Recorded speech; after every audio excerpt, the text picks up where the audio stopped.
Queremos olvidar para siempre la pena, evadir el misterio de la humana diferencia, rechazar a destajo el límite de nuestra naturaleza. Clara James.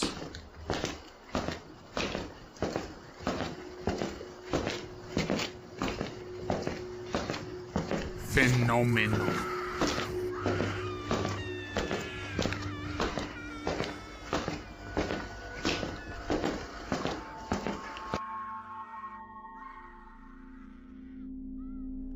Buenas noches, días o el momento en que nos estén escuchando. Sean todos bienvenidos a Menú. Los casos de crimen siempre han fascinado, ya sea por su excentricidad, brutalidad o, como en este caso, la extraña manera en que se llevó el caso.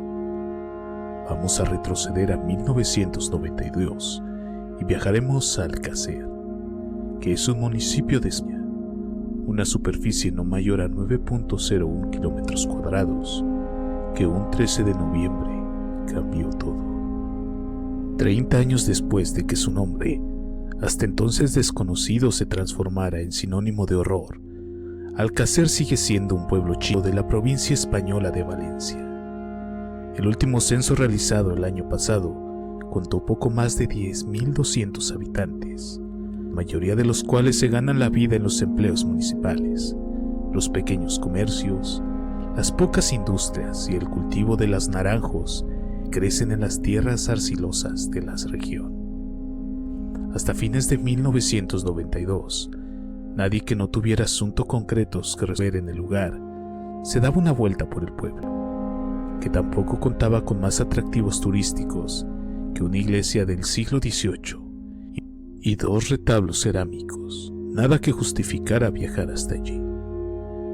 Todo cambió el 13 de noviembre de 1992, cuando María Deseada Hernández Folch, Miriam García Iborra, las 2 de 14 años, y Antonia Gómez Rodríguez, de 15 años, no volvieron a su casa. Las 3 habían conseguido el permiso de sus padres para ir a bailar a la discoteca Color, en Picacente, un municipio de lindante. Durante 75 días no se supo nada de ellas, hasta que sus cadáveres fueron encontrados el 27 de enero en un paraje montañoso cercano. Desde entonces y hasta hoy, Alcácer se conoce como el escenario de uno de los crímenes más horrorosos de la historia española, y sobran razones para que así sea. Que 3 adolescentes de entre 14 y 15 años fueran secuestradas, violadas, torturadas y asesinadas ya es motivo más que suficiente. Si a eso se suma un tratamiento mediático sensacionalista que no tuvo pudor en mostrar hasta los detalles más escabrosos del sufrimiento de las víctimas, cuyas vidas fueron desnudadas por decenas de panelistas en programas de la telebasura, y que 30 años después el paradero de uno de los asesinos sigue siendo un misterio, el cóctel se vuelve realmente explosivo. A 30 años de la desaparición de Tony, Miriam y Desiree, los feminicidios de Alcácer siguen siendo tema de debate y han dado lugar a varios libros y a 3 películas. El crimen de Peñasca, una ficción televisiva de João Navarro. La niña, de Manuel Jiménez del Llano, y la serie documental El caso Alcácer, de Ramón Campos y Elías Simiani, producida por Netflix. También produjeron un boom del turismo macabro. No son pocos los visitantes que ven al pueblo exclusivamente para hacer el recorrido del secuestro de las chicas y ver el lugar donde fueron torturadas y asesinadas.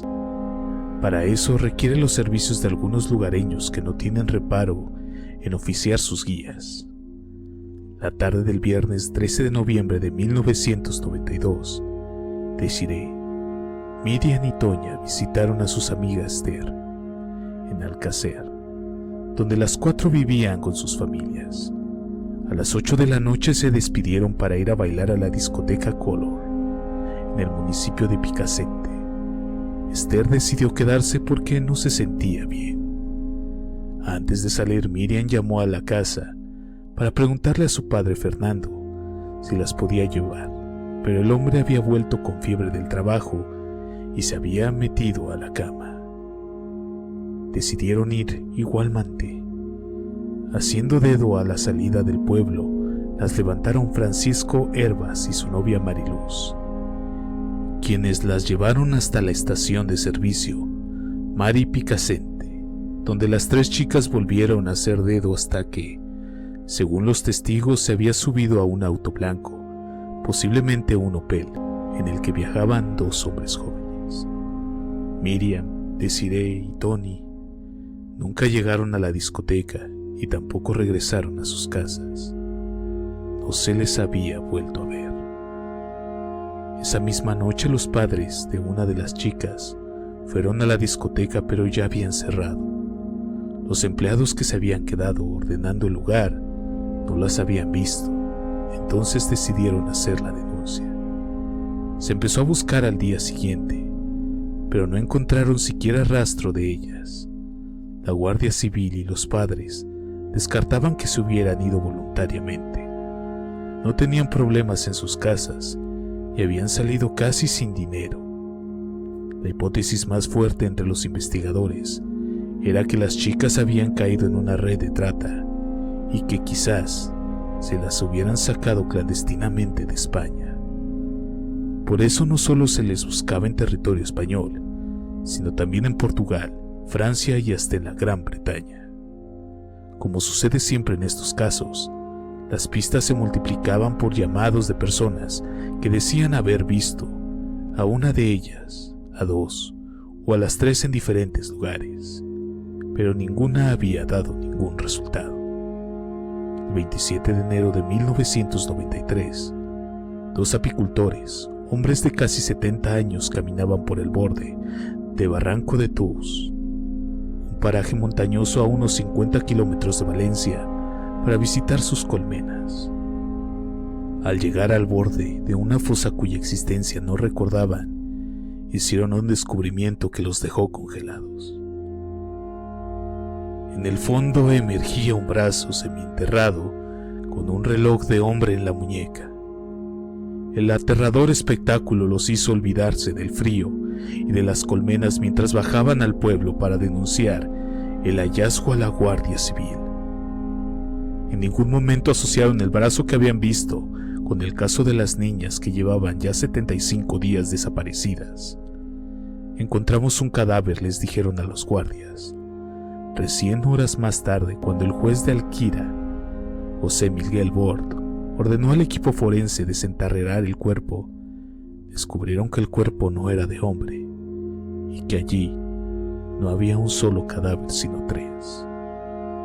Bastante descompuestos y envueltos en una alfombra, eran los cuerpos de las tres adolescentes, que casi eran unas niñas.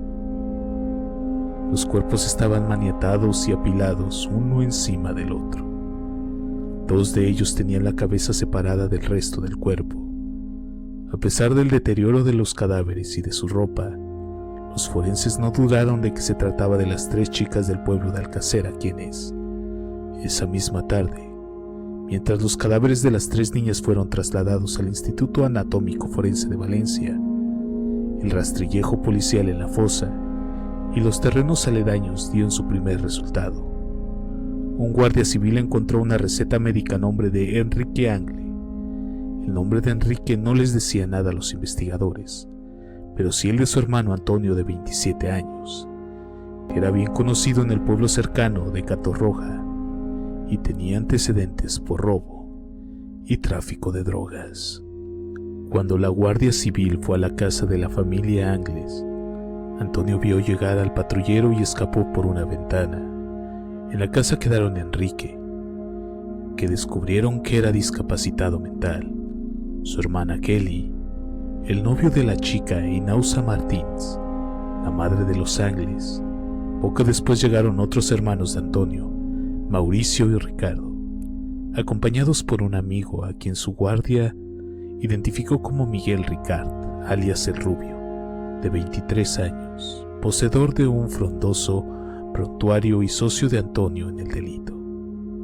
Todos aquellos menos la madre fueron llevados al cuartel de la Guardia Civil en calidad de testigos, a la vez que se liberaban una orden de captura por Antonio al ser interrogados, Todos demostraron tener coartadas sólidas y fueron liberados. Todos menos Miguel Ricard, que empezó a contradecirse frente a los interrogadores. El rubio terminó confesando poco antes de la medianoche. Dijo que Antonio y él iban en el auto que levantó a las chicas en la segunda estación del servicio y que las habían secuestrado. Que Antonio las había violado y las había matado y que él solamente lo había ayudado. En 3 declaraciones sucesivas, Ricard contó que Antonio y él habían recogido a las chicas la noche del 13 de noviembre, pero que en lugar de llevarlas a la discoteca como ellas les pidieron, se dirigieron a una edificación abandonada ubicada a unos 20 kilómetros, en el barranco de la Romana. Dijo también que allí las ataron a un poste de madera que había dentro del edificio y que Antonio las fue desatando de una a una para violarlas. Aseguró que él solamente había violado a Desiree y que había ayudado a Antonio sosteniendo abiertas las piernas de las otras chicas para que no se resistieran. Relató ante los interrogadores que después de violarlas, las volvieron a atar y que las dejaron solas en el edificio, mientras ellos iban a un bar de Caradúa, otro pueblo vecino, donde compraron unos sándwiches porque de regreso, siempre según la versión del rubio, Antonio volvió a violarlas, una a una, y después, exhaustos, se quedaron dormidos. Dijo que más tarde los despertaron los llantos y quejas de las 3 adolescentes y que Antonio les gritó que se callaran. Como no lo hicieron, su amigo se levantó enfurecido y las golpeó con un palo. Después, declaró Ricard, Antonio salió y cavó una fosa a unos 700 metros de la edificación. Cuando volvió, sacaron a las 3 chicas a punta de pistola y Antonio las asesinó disparándoles en la cabeza. Finalmente las envolvió en una alfombra y las cubrieron con tierra. Meses más tarde, Miguel Ricard se retractaría de las 3 declaraciones diciendo que se les habían sacado bajo tortura, pero los informes médicos posteriores al interrogatorio declararon claro que no tenían herida alguna. Además, para entonces, su piel blanco había sido reconocido por testigos como el auto al que había subido Desiree, Tony y Miriam. Mientras tanto, la policía española buscaba denodadamente a Antonio Angles. Las autopsias de las 3 víctimas confirmaron a medias la declaración de Miguel Ricard. En total se hicieron 2 autopsias. La primera se hizo el 28 de enero y estuvo a cargo de un equipo de 6 forenses oficiales encabezados por Fernando Bertú Pascual. La segunda la realizó a pedido de la familia el perito Luis Frontela, que además hizo un estudio de ADN de 14 pelos encontrados en los cuerpos de las adolescentes. El examen demostró 12 de ellos no pertenecían ni a Ricard ni a Angles y que podían pertenecer a otras 5 o 6 personas. Allí surgió la hipótesis que más allá de los declarados de Ricard, en el crimen pudieron participar más personas, entre ellas un hombre de pelo canoso. Por otra parte, el estudio de las larvas halladas en los cuerpos a las fronteras solo tuvo acceso a partir de fotos y videos tomados durante la primera autopsia. Sugirió que el tamaño de los insectos no se correspondía con el estado de putrefacción de los cadáveres. De este hecho, Frontela dedujo que las adolescentes habían sido enterrados en 2 lugares diferentes. Las diferencias en los resultados de las autopsias dieron lugar al surgimiento de nuevas hipótesis sobre el triple feminicidio de Alcácer. Fernando García, padre de Miriam, denunció a los medios de comunicación que Antonio Angles y Miguel Ricard eran apanes, unos perejiles dentro de una conspiración. Los programas de telebasura, como los llaman en España, le dieron espacio diariamente. Sostenía que el rubio solo se había encargado de ocultar los cadáveres y que a las chicas las habían asesinado en otro lugar, después de matarlas frente a una cámara de video para hacer una película snuff. Para García, el crimen había sido obra de una banda integrada por empresarios y políticos, que pagaban fortunas por parte para participar, de ellos matando a mujeres secuestradas, y que las investigaciones policiales habían apuntado solamente a Ricard y Angles para encubrir a gente muy poderosa. Decía también, ante quien consideraban escucharlo, que Antonio Angles no iba a aparecer nunca, porque la misma banda lo había matado por temor a que revelara el secreto si era capturado. El padre de Miriam nunca pudo presentar pruebas que sostuvieran sus dichos, y la justicia española no los considera plausibles.